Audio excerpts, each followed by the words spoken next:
Jokowi propal bukan Jokowi, kan kritik itu pada Jokowi karena Jokowi mengabaikan hak buruh. Nah sekarang saya mesti kritik Prabowo yang barusan menaikkan upah buruh, itu kan konyol. Saya kritik Jokowi karena memakai Omnibus Law untuk kepentingan politiknya. Di situ saya bilang dia bajingan tolol. Nah sekarang kita ucapkan hal yang sama pada Prabowo. Prabowo tidak memanfaatkan Omnibus Law untuk menekan buruh, justru upah buruh itu dinaikkan. Saya kritik Jokowi karena dia berdiam diri ketika guru-guru meminta kenaikan upah dan gaji honorer yang udah seminggu dia mau di depan istana didiamin oleh Jokowi, maka saya sebut Jokowi bajingan tolol.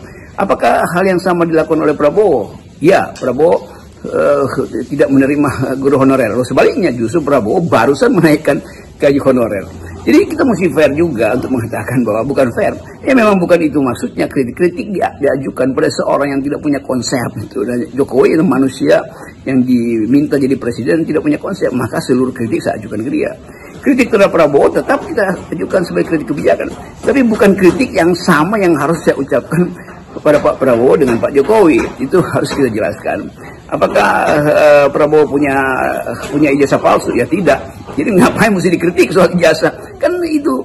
Jadi ini para pelindung Jokowi juga memaksa saya untuk mengkritik Presiden Prabowo dengan cara yang sama kritik saya pada Jokowi. Nah itu dungu kalian tuh, karena tidak mungkin disamakan. Bahkan dalam soal yang lebih substansial kita lihat bahwa Prabowo berupaya untuk menjadi pemikir ekonomi yang sifatnya sosialistis, sementara Jokowi selalu ada dalam komunikasi politik dengan kalangan oligarki.